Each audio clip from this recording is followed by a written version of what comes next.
Last week, a new electric vehicle infrastructure company called Gravity Charging opened up its first location, and it's being billed as the highest power DC fast charging site in North America. And it opened up in the heart of New York City, no less. I happen to be in New York City for the New York Auto Show, so I paid Gravity Charging a visit, and I was able to speak with the CEO, Moshe Cohen, about this new site and also Gravity's future expansion plans, including pole-mounted DC fast chargers. So if you're into EV charging, stick around because the interview is coming up next.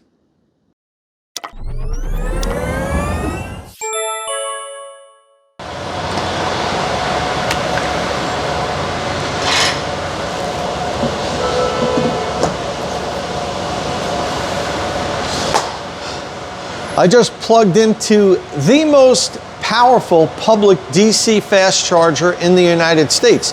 And it's right here in an underground parking garage in New York City. That unit and that unit there can deliver up to 500 kilowatts to an electric vehicle. Now my Rivian can only accept about 220-ish kilowatts at its maximum rate. So I can't really take in all the power that this can deliver. And honestly, there's really no EV that can accept 500 kilowatts that's sold here in the United States. There's some funky EVs available in China right now, but nothing right here. But they're coming. And this Gravity system here in Manhattan with 24 500 kilowatt DC fast chargers may be the answer to urban fast charging. We're going to take a look at this system here today. I'm going to talk to the company's CEO, and we're going to try to figure out if this is the future of ultra-fast DC charging here in the United States. All right, so I'm here with Moshe Cohen. He's the CEO of Gravity in his ridiculous garage, which I absolutely love. Those that follow my channel know that I'm like in heaven walking around here with 24 500 kilowatt DC fast chargers.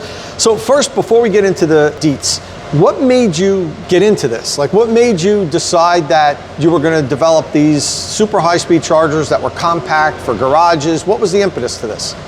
The impetus was during COVID, kind of towards the end of COVID, middle of COVID. I'd always been interested in sustainability and efficiency. I'm a former PhD in economics, finance and economics professor. That was my first job at Columbia here in New York. And there's a lot of cars on the road, and I'm interested in efficiency. So once EVs were introduced to the point that I could see them becoming mainstream, and that was when Tesla released a Model Y, I thought it'd be an interesting project.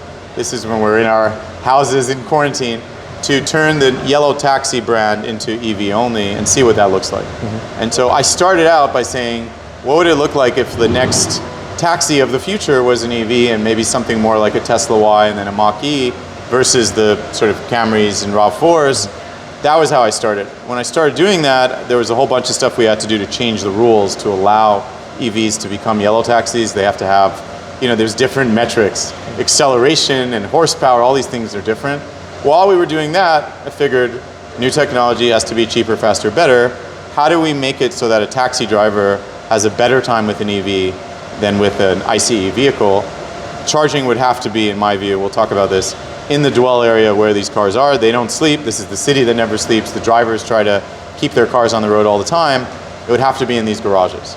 Started looking at these garages, and the stuff that you probably normally see, these huge towers, won't even fit in the clearance of the ceiling, and this is a nice garage. And so I realized there's a generic opportunity to think about urban charging differently.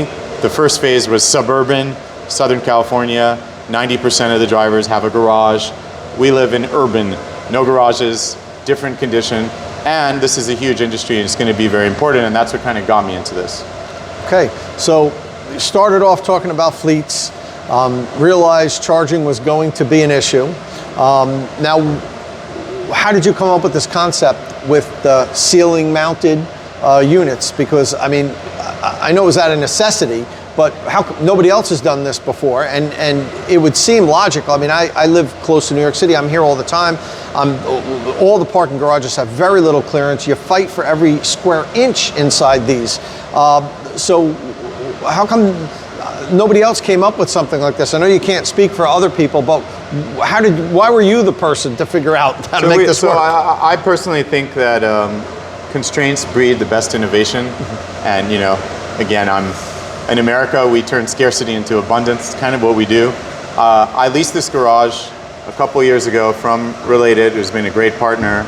And we were designing equipment. Originally, we leased it to be a consumer of charging equipment, but then suddenly we became a designer of equipment. So we're designing while we knew the constraints. So if you take this space, the car has to pull under the charger.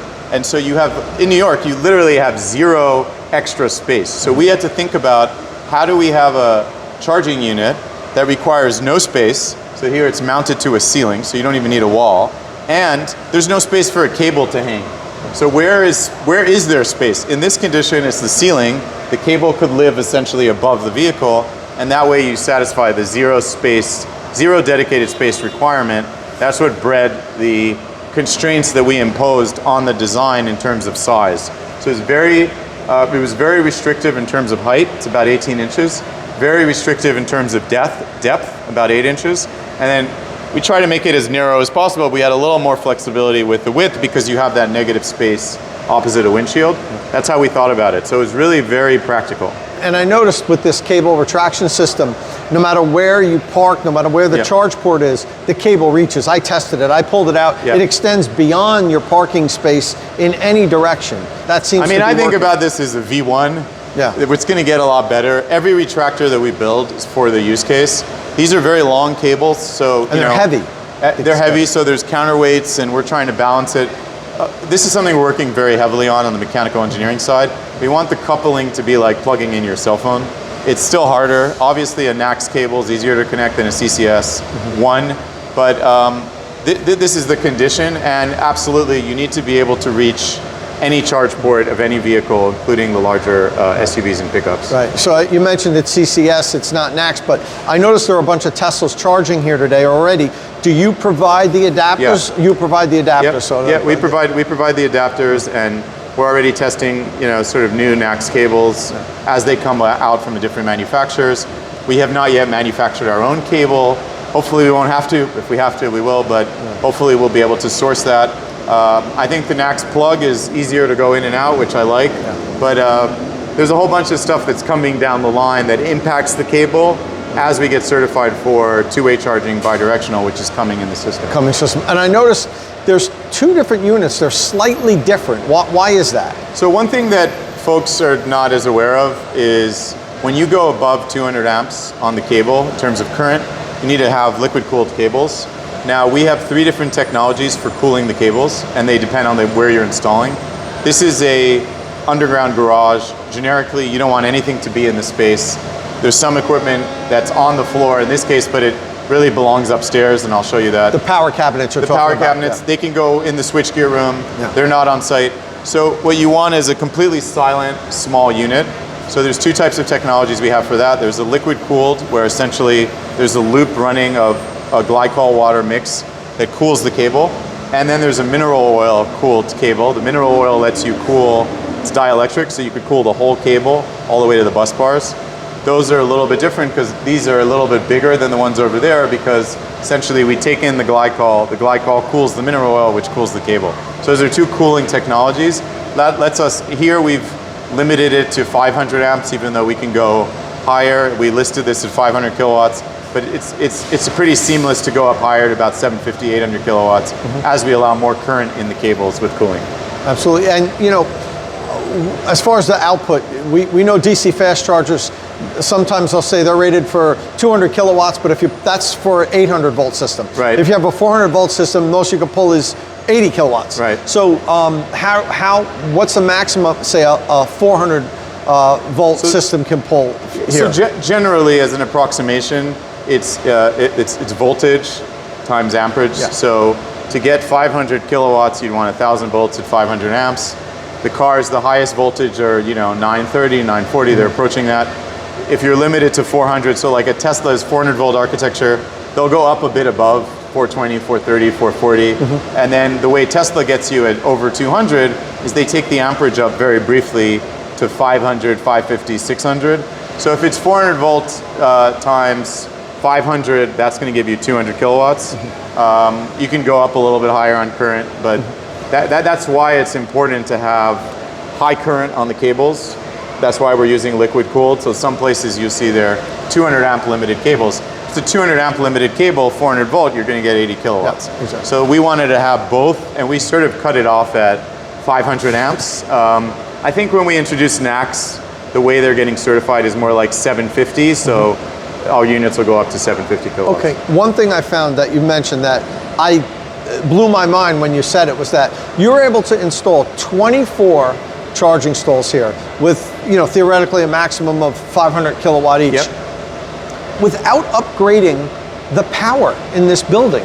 And to me that just, because so often I have building managers, property owners reach out to me and say, Tom, I own a building in New York, I manage a building in New York, I want to install chargers, but I reached out to Con Ed and it's like they want $500,000 before I even start to upgrade the building so I can install it. Sometimes this is for level 2 charging. Right. So how are you supplying this much power here and not having to spend, $1 million to upgrade the whole block's power? Yeah, so this is a really, really important question. This is a paradigm shift. So what we're doing at Gravity is we're solving two problems at the same time.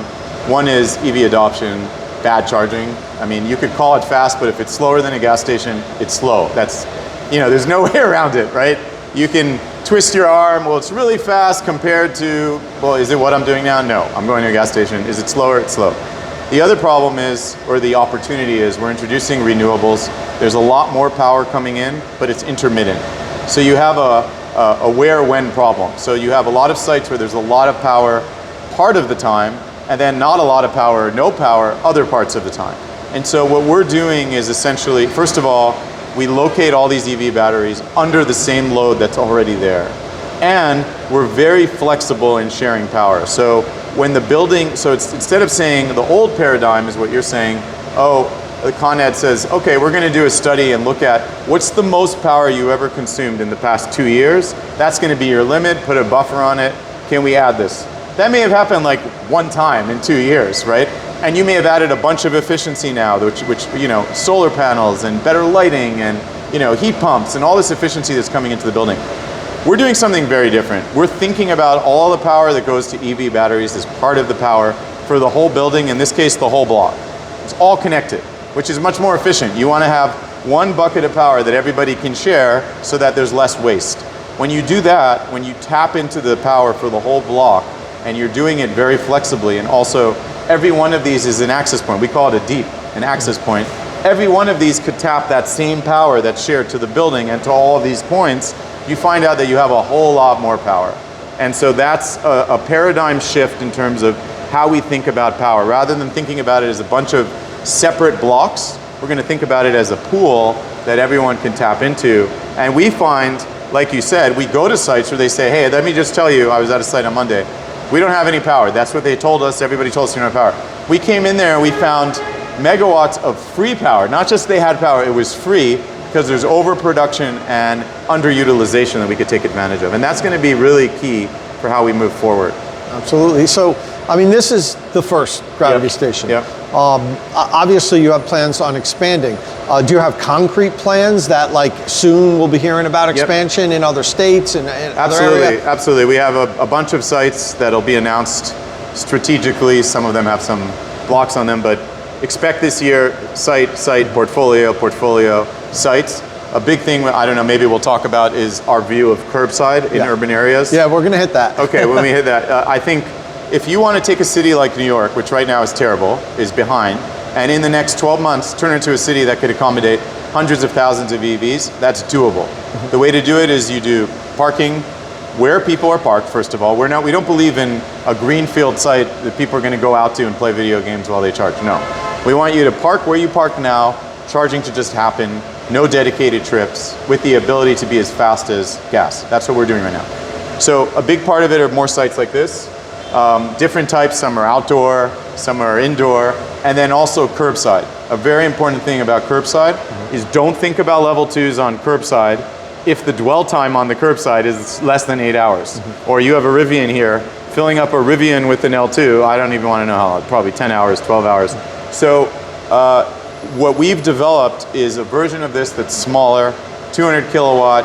When we say, by the way, kilowatts, it's continuous. This thing has run at 500 kilowatt for weeks straight.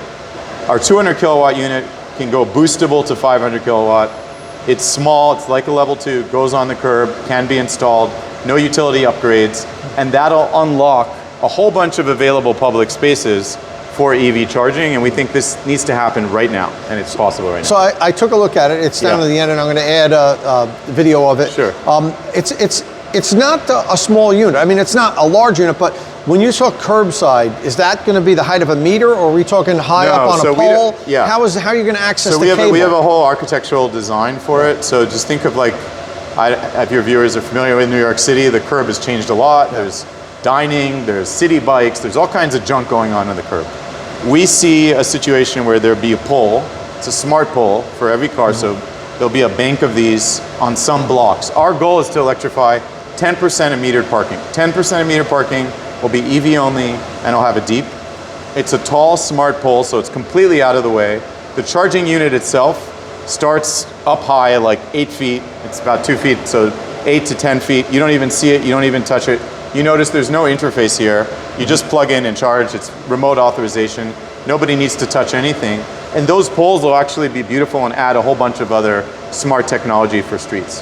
How about the cable? Will it just hang on a retractor? Or, I mean, there's always concern about people theft and cutting them off or whatever. Yeah, so most of the stuff runs inside the cable, so you don't even see it. As far as the connection point, that's the weakest point. Yeah. We're spending a ton of time on the retraction. It has to be vandal proof. It has to be out of the way. Yeah. It will not interfere with where people are, come down very easily, connect to the vehicle.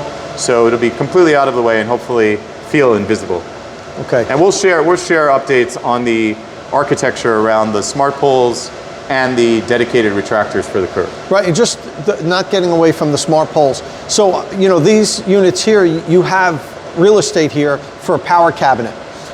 What powers the smart poles if they're like along streets? You have to find real estate somewhere to rent or to put a power cabinet in? It's essentially it's a bit of a different technology because those are 200 kilowatts, and also when you're thinking about the dwell time. So people have asked this question, I've seen, because we've released some of this and I've seen some comments. People are saying, well, if you could charge in 13 minutes, what if I want to stay for 40 minutes? That's fine. What we're going to do is balance the dwell time because we want to make it invisible. So if you're staying for 40 minutes, that goes into our system. We have 40 minutes for this car or 35 minutes for this car. And so we only really need like one unit, cabinet or power. Our cabinets, by the way, are more like switch matrices that are flexibly sharing the power now. So there'd be like one cabinet, it's about 3 feet by 3 feet, 6.5 feet tall.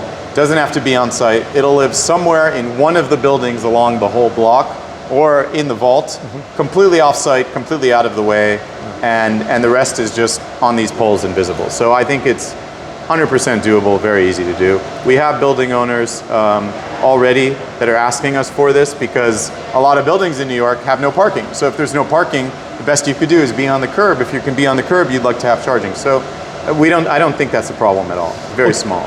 Reliability. Yeah. One of the biggest problems with EV charging equipment out there is its reliability. Yep. And it almost seems like every time new equipment comes on the market, there's this period where they've got to get the bugs out. Seems like everything's working here, but it's all brand new. Yeah. How are you going to ensure that the stations are reliable and they have a strong uptime? Do you have an uptime goal to hit? No, would you publish that down the road? Everybody wants networks they say our network's really reliable, but nobody's willing to publish data to prove that, look, if I go to the gravity, it's going to work. What's your policy on that? Well, so first of all, we're not the first in this industry. So I think it's important when you enter an industry to look at what's out there and to learn from what's out there. The most reliable stations are Tesla. The reason they're the most reliable, I mean, you could think whatever you want about Tesla as a company, but the reason, I think the core reason they're the most reliable is because you have one company that's doing the hardware, it's doing the software, there's one throat to choke, there's one group responsible. When they see a problem in one thing, they have an incentive to fix it. It also impacts the rest of their business. And so we think it is a complete mistake this industry has taken by thinking they could be hardware agnostic. That's a complete failure. Any company that's been hardware agnostic is now stock price agnostic because they've failed. And the reason is that because these are not trivial systems. These are intricate systems. Like when we make the hardware, there's a whole bunch of components. We're not making every single breaker and screw. So we need to understand our whole system and all the hardware. And then every single car has its own intricacies because essentially you're talking to the car that's a computer. And so we as a company are full stack. We do all the software, do all the hardware. That's step one. Step two is we are tracking every single vehicle. If there's a bug that comes up that we think is a bug, might not even affect you. Hey, wait, we saw in this session, there's things like, there was a blip where it went down and up really like for a second. You wouldn't have noticed it, but like, wait, what's going on? So we're very proactive because our goal is to do a network.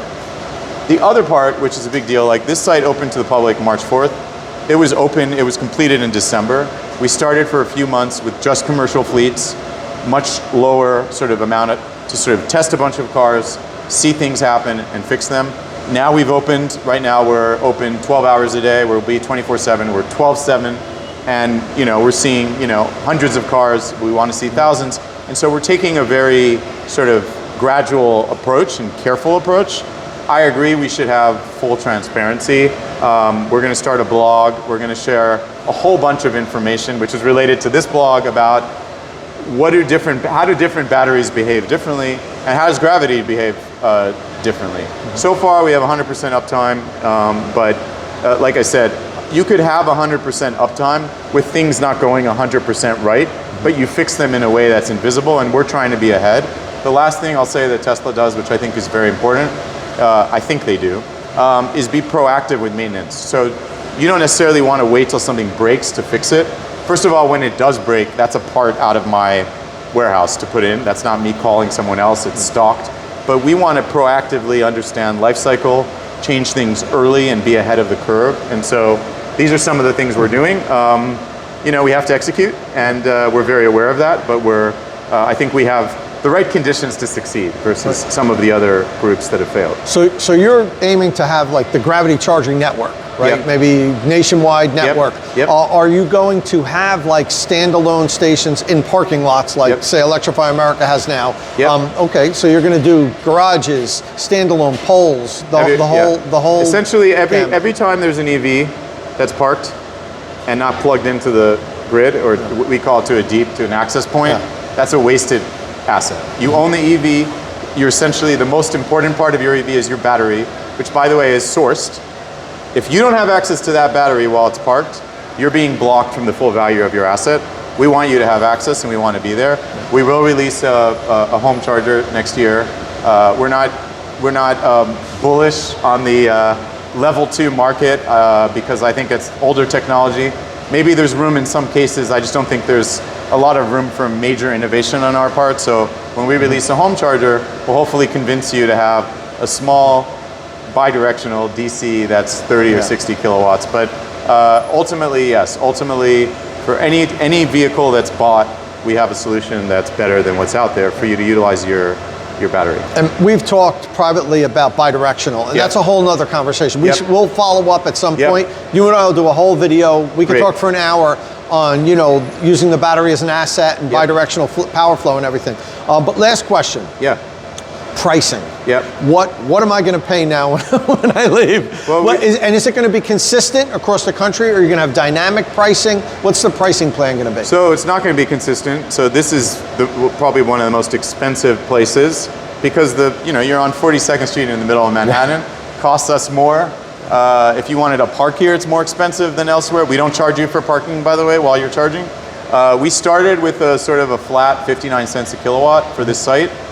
But if you go to one of our sites in Outer Borough, these sites that we'll announce, it'll cost a lot less, and there'll be sites that'll be very, very cheap, particularly because in a lot of these sites we're tapping into power that's almost free with the integration with solar and renewable. And so it will become more, it won't be the same number everywhere, but we're also very cognizant of people need predictability, so we'll be very forthcoming with what you can do and where and what are the price differences. And honestly, 59 cents a kilowatt hour for here in Midtown Manhattan is not a bad price.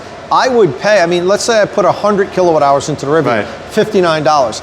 I'd pay $45 to park here for 2 hours. Exactly. So you know, honestly, you know, even if I didn't charge, I might come here and plug in to use the parking spot. Well, look, I mean, this is a very important educational thing. So like, look, this New York City just did a big incentive. There's now like 10,000 Uber drivers that have EVs, right? Before there was a few hundred small companies doing this.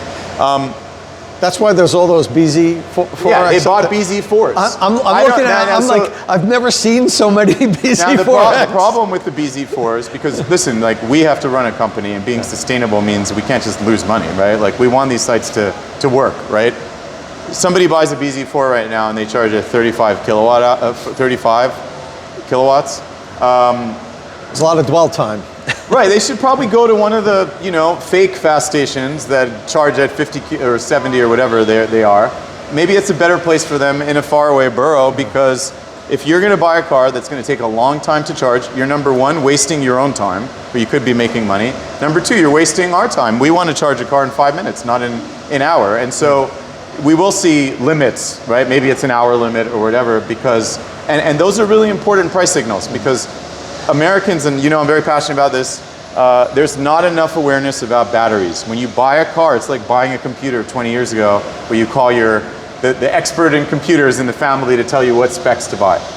You need to buy the right battery, and the right battery is available. Deep speed, 500 kilowatt capable batteries are available. In fact, the same manufacturers they're buying the batteries for with the slower ones, they have the better ones. They're already there. You could just buy them. And so consumers need to be aware that they don't want to have downtime. We want things at deep speed. The maximum the ideal downtime is 0 minutes, not 5 minutes, not 20 minutes.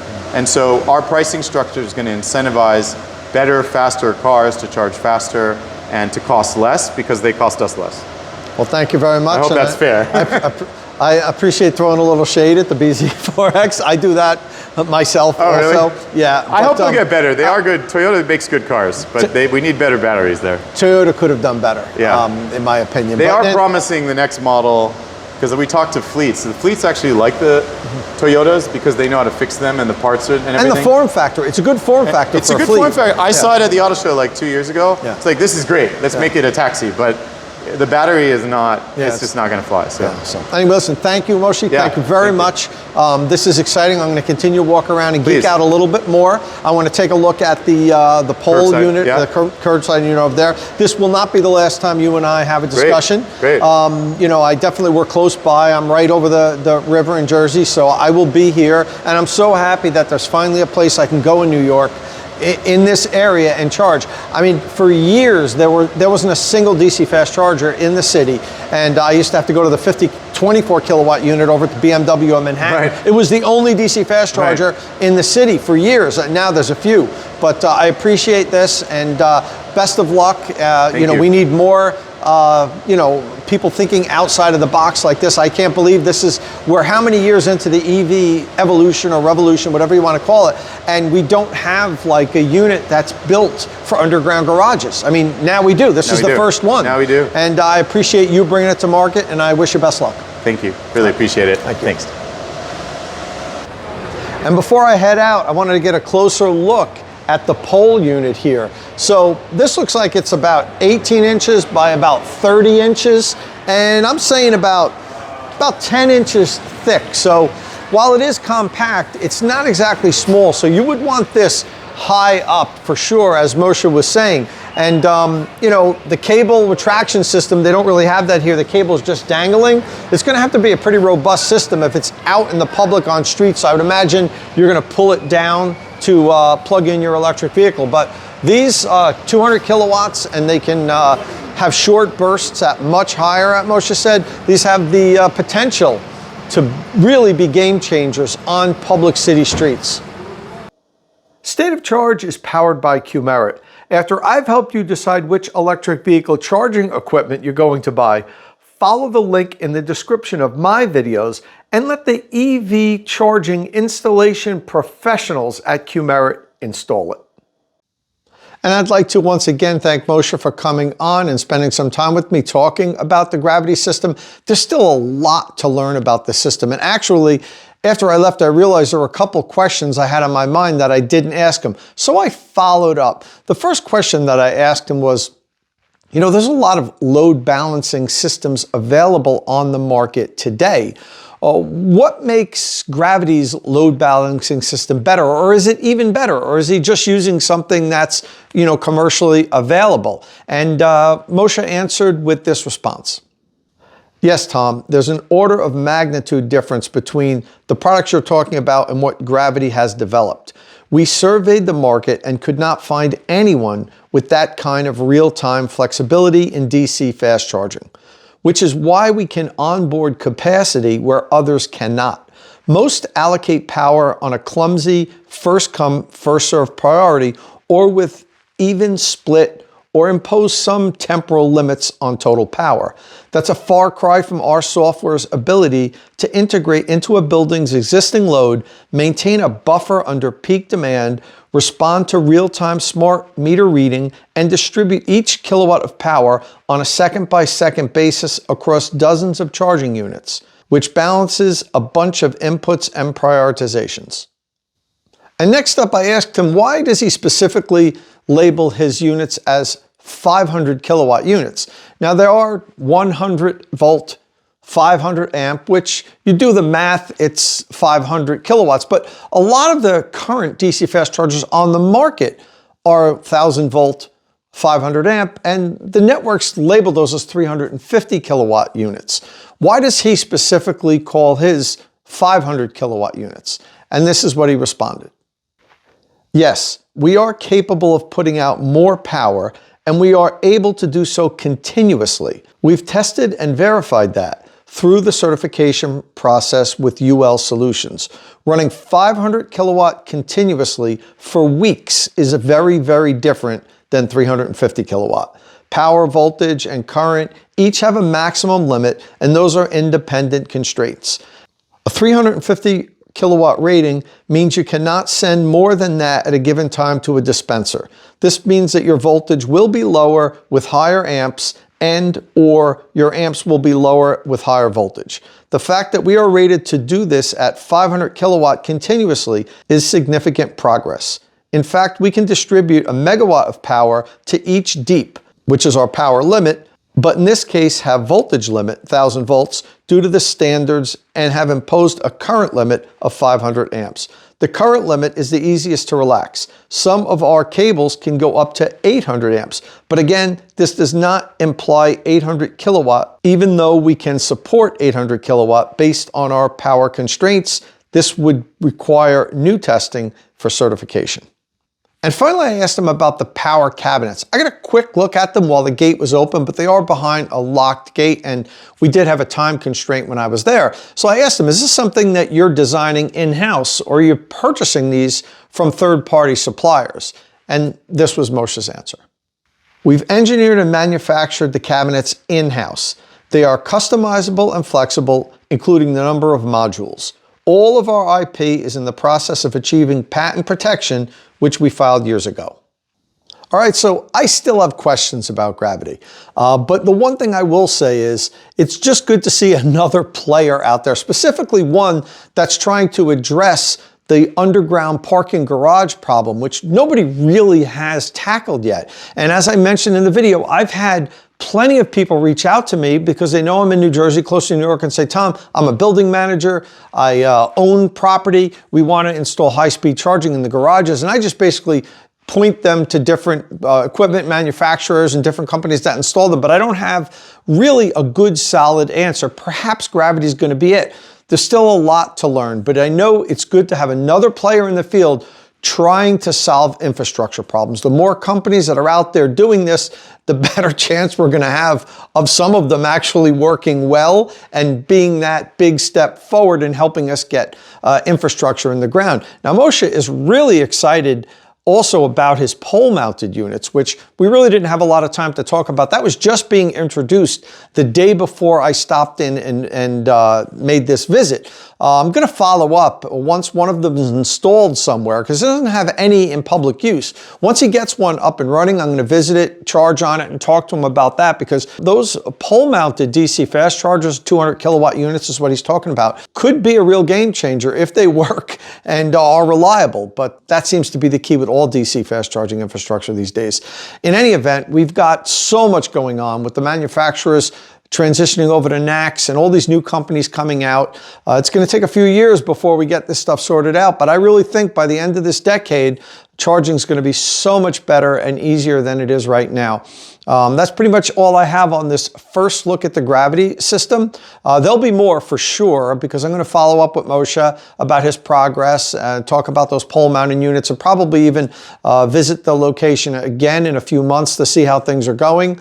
But for now, I think I still have a lot to learn about it, but I'm encouraged that it's another company out there doing what we need, and that's providing innovative answers for our charging needs. And he's filling a slot here that nobody else really picked up on yet. So good for Gravity. I hope it all works.